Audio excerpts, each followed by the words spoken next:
Did you know that in Genesis chapter 12, Abram, later known as Abraham, turns his wife over to the Pharaoh of Egypt as a concubine in order to save his own life? I didn't, but that's the choice presented in one of the oldest recorded stories about moral compromise. This is the basic story. Abram and his family go to Egypt because of famine. But he's afraid that the Egyptians will think Sarai, his wife, is beautiful and will kill him to take her. So he begs Sarai to say that she is his sister so that he can make a deal with them and avoid getting killed. When the Egyptians see you, they will say, "She is his wife," and they will slay me. Say, I pray thee, you are my sister, that it may be well with me on your account, and my soul may live because of you. So he does that, but we are left with the moral question. How much evil can you do to prevent evil? How much pain can you cause to others in the present to prevent pain in the future? The Bible itself answers it in different ways depending on the book and the specific passage. It always seems to depend on the circumstances. I'm carving the Bible, but I haven't actually read very much of it. Maybe 5%, 10% tops. So as I carve it, I find stories that are just surprising and make me think about what's going on in the story itself without layers of interpretation. In this video, I want to explore 3 questions from this story. Was Abram's fear that he would be killed realistic? Was Sarai really made a concubine of Pharaoh? And was the moral compromise Abram made justified? My name is Francisco and welcome to Carving the Bible. I'm carving the Bible in granite, verse by verse, and on this channel I research and reflect on the passages I'm carving.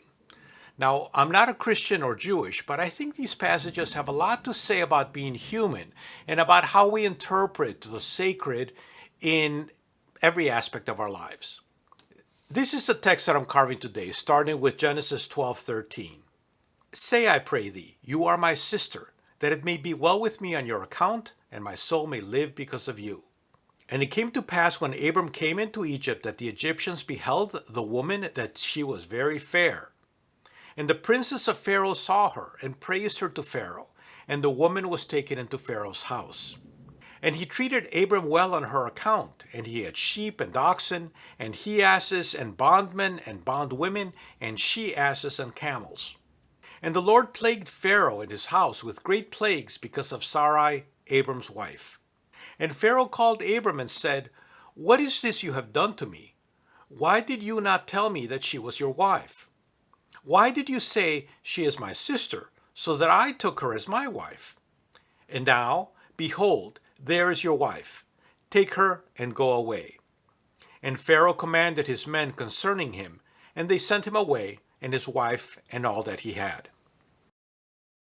And Abram went up out of Egypt, and his wife, and all that he had, and Lot with him, towards the south.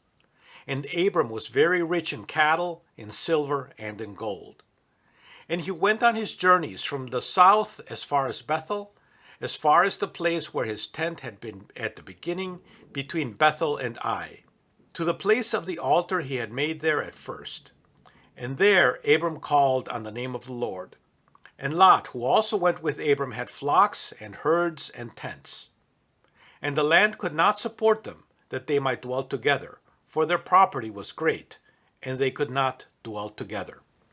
So the first question is, was Abram's fear realistic? The answer seems to be yes, not necessarily because of the Egyptians, but because of Israel's own history. Remember the story of David and Bathsheba in 2 Samuel? That's a story that the editors of Genesis would have been familiar with. David has an affair with Bathsheba, Uriah's wife. And when she gets pregnant, David basically plots to have Uriah killed by placing him in the front line of battle. And Uriah is killed.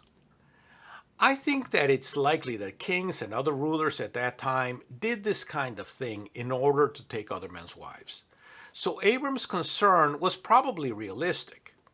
The caveat is that it's only a fear. He didn't know that it would really happen. It's a possibility that Abram is trying to preempt. So in this story, the lack of certainty adds to the moral ambiguity. He doesn't know he will be killed. He only thinks that he might be killed. Now, Some people might like to give Abram a little wiggle room, proposing that Sarai was not really made into a concubine with a sexual role in Pharaoh's harem. Maybe she was just a servant in his household. So the question is, did Sarai really become a concubine of Pharaoh? In other words, was she taken into his harem for sexual purposes? In spite of the delicate language, the text indicates that yes, that is exactly what was happening. In verse 11, Abram says, I know that you are a woman fair to look upon. This is what you might say if you have anticipated sexual interest, not the taking in of a servant. And look at verse 14. The Egyptians beheld the woman, that she was very fair. Again, her beauty is part of the equation. It doesn't say Sarai, it says the woman. Her name and individuality are stripped away. This is the first time that Sarai is referred to as the woman and not by her name. She loses her identity. She's no longer an individual but becomes a commodity. What kind of commodity? A sexual one. And it happens again in verse 15. And the princes of Pharaoh saw her and praised her to Pharaoh, and the woman was taken into Pharaoh's house. When it says that she was taken into Pharaoh's house, it means that she became part of his harem. Now, how do we know this? Ancient readers understood that a king's house was a place that included political marriages, concubines, and other types of sexual arrangements.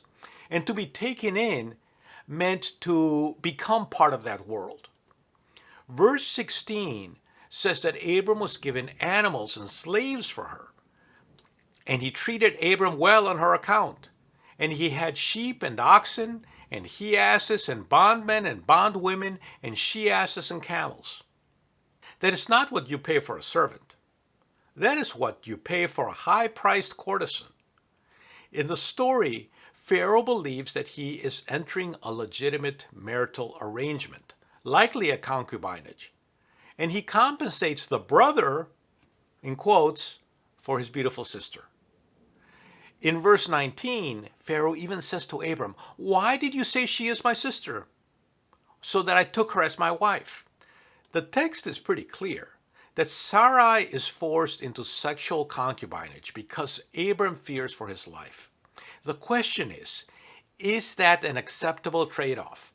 Is it justified? Now, in the end, it turns out okay. After plagues, Pharaoh gives Sarai back and kicks Abram out of Egypt, and Abram also gets to keep all his stuff. Genesis 13:2 says, Abram was very rich in cattle, in silver, and in gold. This trade-off is part of an ethic called consequentialism, where the results of the act are part of a moral decision. In this case, Abram chose not to be virtuous, but to be pragmatic, to survive, but by putting Sarai in danger and compromising her honor. So why do I think this story matters for us? Because human nature hasn't changed. Fear can still push us to prioritize our sense of security and our concerns at other people's expense. This story invites us to consider who bears the cost of our survival.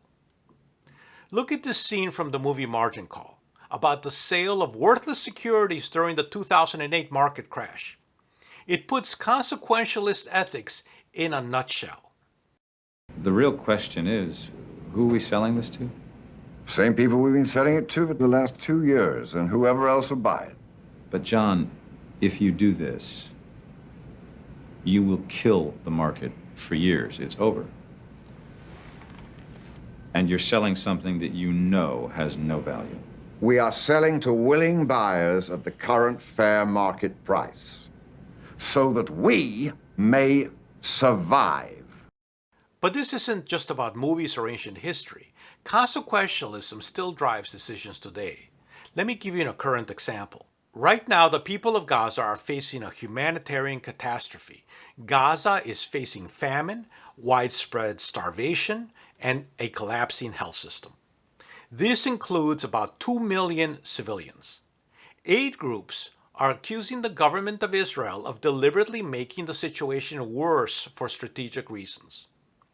Israeli authorities, on the other hand, argue that the harsh measures are necessary to dismantle Hamas, a terrorist organization. And the death and suffering among the people of Gaza is simply treated as collateral damage. In effect, it's the price of security. This is classic consequentialist ethics. Now, I'm not saying that consequentialism is always wrong. Sometimes it may be exactly what is called for. The moral question is, when is it ethically acceptable to sacrifice someone else's welfare, or even their life, to protect yourself from a perceived threat? Fear drives people to push risk onto others. In politics, in business, in personal relationships. This story of Abram forces us to ask, when fear drives your choices, who will pay the price?